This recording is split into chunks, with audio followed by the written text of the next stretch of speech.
ukuran penyebaran data, sekarang kita akan belajar tentang data tunggal. Ada jangkauan, ada simpangan rata-rata, atau istilah lain deviasi rata-rata, kemudian simpangan baku, yang disebut juga deviasi standar, lalu ada juga ragam atau variansi. Kita akan bahas keempat hal ini. Yang paling gampang adalah jangkauan atau range. Jangkauan itu data terbesar dikurangi data terkecil. Mana data terbesar, mana data terkecil? Ya, data terbesar berarti di kolom data, di kolom XI. Data terbesarnya 9, data terkecilnya 4. Sehingga range-nya adalah 5. Ya. Range bukan diambil dari frekuensi. Kalau frekuensi ini data terbanyak dan data tersedikit. Yang dimaksud dengan jangkauan atau range adalah data terbesar dengan data terkecil. Demikian. Sekarang yang deviasi standar atau simpangan rata-rata. Sebelumnya kita tahu rata-rata itu bagaimana mencarinya, sangat gampang kan? Rata-rata itu tinggal dikalikan saja. Ya, di sini ada data, lalu ada frekuensi. Bagaimana cari rata-rata? Tinggal dikalikan saja. 4 kali 4, 16. 5 dikali 5, 25. 6 kali 3, 18. Dan seterusnya ini dikalikan semua. Sampai 9 kali 3, 27.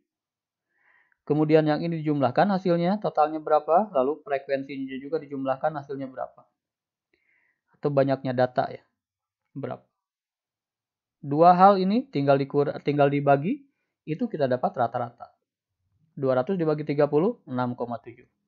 Nah, kita sudah belajar mencari rata-rata. Sekarang simpangan rata-rata. Simpangan rata-rata, simpangan itu artinya tidak tepat gitu ya. Simpangan itu meleset, menyimpang, itu meleset. Begitu. Datanya 4, sedangkan rata-ratanya 6,7. Ini kan tidak sama 4 dengan 6,7. Ya, tidak samanya berapa? Bedanya berapa? Nah, itu disebut dengan simpangan. 4 ke 6,7 bedanya kan 2,7. Itu berarti simpangannya. Seperti itu. Secara perhitungan, detailnya begini. Ini rumus rata-rata, rumus simpangan rata-rata ya. Jangan pusing dulu dengan rumus, biarkan saja dulu. Yang jelas, ekspresi ini, bentuk ini namanya simpangan. Ya. Ketika data yang tadi 4 dibandingkan dengan rata-rata, X bar ini rata-rata, dikurangi. Nah, ini disebut dengan simpangan. Ya. Nilai mutlak karena simpangan itu melesetnya selalu positif. Kita ambil yang positif. Misalkan begini, disuruh membawa uang 10.000. Tidak boleh kurang, tidak boleh lebih. Ternyata Andi membawa uang 8.000. Berarti dia menyimpang sebanyak 2.000. Kemudian ada lagi Tono. Tono malah membawa uang lebih 12.000.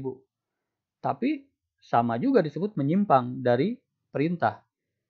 Menyimpangnya sebanyak berapa? Sebanyak 2.000. Jadi meskipun kurang atau lebih, simpangan itu tetap selisihnya. Begitu. Makanya muncul nilai mutlak. Caranya begini supaya gampang ya. Ini sederhana sebetulnya, jangan dibuat bingung. 4 dikurangi rata-rata. 4 dikurangi rata-rata. Hanya begitu saja sebetulnya. Tapi kadang-kadang bingung. 4 dikurangi 6,7. Aduh, suka bingung kalau koma-koma ini kecil, ini besar. Dibalikan saja 6,7 dikurangi 4. Nah, ini enaknya nilai mutlak. Karena selalu diambil yang positif. Jadi ini dibalikan boleh. 4 dikurangi 6,7. Boleh aja 6,7 dikurangi 4. Yang besar dikurangi kecil. Hasilnya akan sama. Itu ciri khas nilai mutlak. Ya. 6,7 dikurangi 4. Nah, 4 dikurangi 6. 6 dikurangi 4 kan 2. Berarti jawabannya adalah 2,7. Hanya begitu saja, tuliskan sini 2,7. Ya. Begitupun angka 5. Berarti 5 pun dikurangi 6,7. Dikurangi rata-ratanya. Menyimpangnya berapa? Begitu. Balikan supaya gampang. Jadi 1,7. Tulis lagi. 6 sekarang. 6 dikurangi 6,7. Balikan saja. Jadi 0,7. Begitu. 7 sekarang. Karena 7 lebih besar. Udah. 7 dikurangi 6,7. 0,3. Tulis. 8 kurangi 6,7. 1,3. 9 dikurangi 6,7. 2,3. Nah, kalimat matematik ini sudah dapat ini. Nah, sekarang ada lagi FI katanya. FI dikali ini, titik itu kali. Ya tinggal dikalikan saja FI-nya. FI itu kan frekuensi. Berarti artinya menyuruh kita mengalihkan frekuensi dengan yang tadi kita dapatkan. Siapkan aja kolomnya. Begitu. Tinggal kali-kalikan 4 dengan 2,7, 10,8. 5 dengan 1,7, 8,5. 3 dengan 0,7, 21. 6 dengan 0,3, 18. Langsung begitu. Ya. Ini sudah selesai. Nah, sekarang maksudnya ini apa? Ini adalah sigma. Sigma itu apa maksudnya? Jumlahkan. Jumlahkan ke 6 angka tersebut. Ini kan 1, 2, 3, 4, 5, 6. Ya, jumlahkan semuanya yang ada. Begitu hasil ini. Udah kita jumlahkan aja biasa. Ketika kita jumlahkan, hasilnya 41,8. Nah, sudah. Yang di atas sudah beres semua, kita laksanakan. Sekarang yang bawah itu dibagi N. N itu adalah 30. Jadi jawabannya 41,8 dibagi 30. Hasilnya 1,39. Pembagian biasa ya. Ya. Ini disebut dengan simpangan rata-rata atau deviasi rata-rata.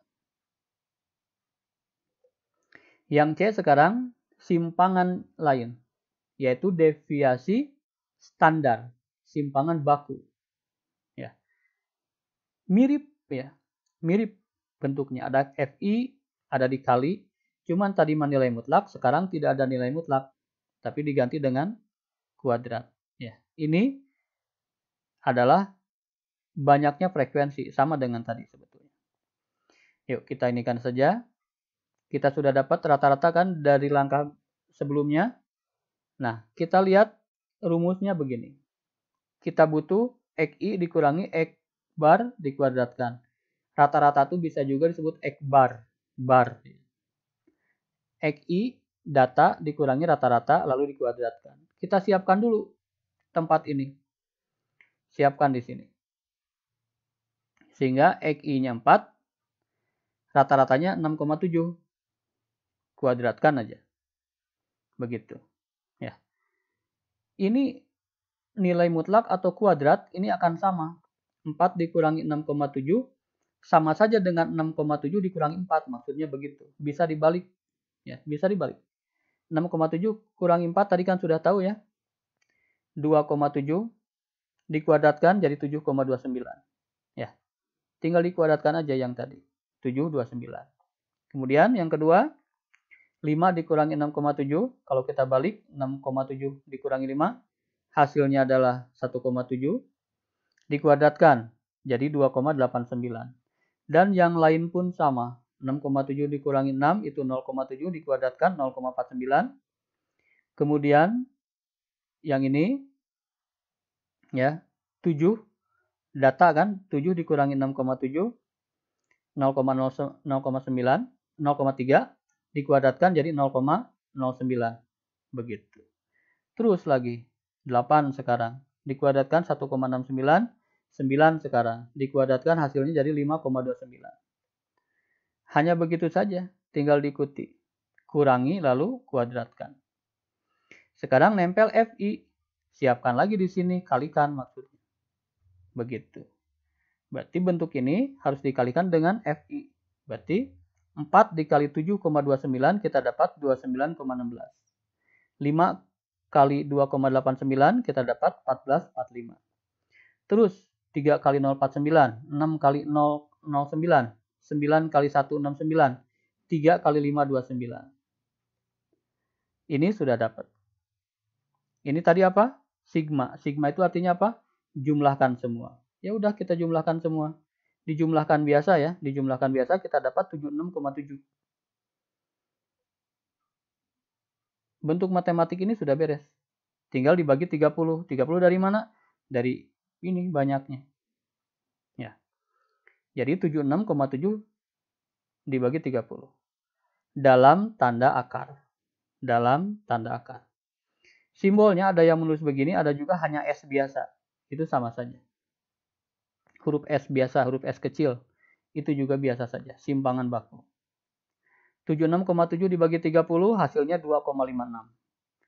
Kita tarik akar pakai kalkulator, 2,56 ditarik akar, maka hasilnya adalah 1,6. Itu simpangan baku.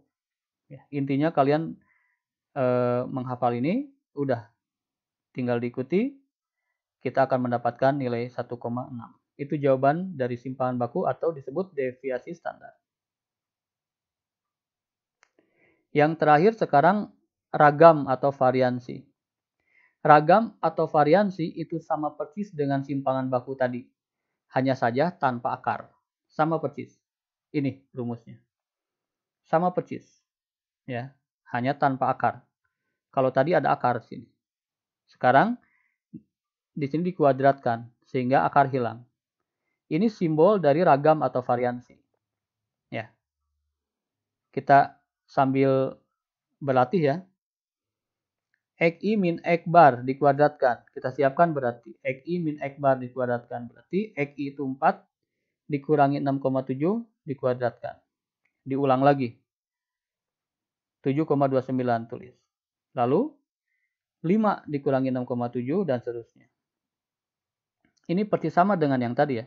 Persis sama dengan yang tadi. Simpangan baku. Katanya disuruh dikalikan FI, kita kalikan dengan FI. 4 dikali 7,29 adalah 2916. 5 dikali 2,89 adalah 1445 dan seterusnya. Ya, udah. Yang ini berarti udah. Sekarang yang ini tadi apa? Jumlahkan. Udah dijumlahkan. 76,7. 76 dibagi 30, 2,56. Itu cukup. Ini hasil akhirnya. Ragam atau variansi ini. Ya. Kalau ditanya simpangan baku, tarik akar gitu. Jadi simpangan baku dan ragam itu ada kaitan erat. Ragam itu tanpa akar, kalau simpangan baku itu dengan akar. Jawabannya demikian. Silakan untuk memantapkan bisa di-pause dulu, kemudian dilatih data frekuensi yang sederhana ini. Silakan dicari jangkauannya, simpangannya, dan ragamnya.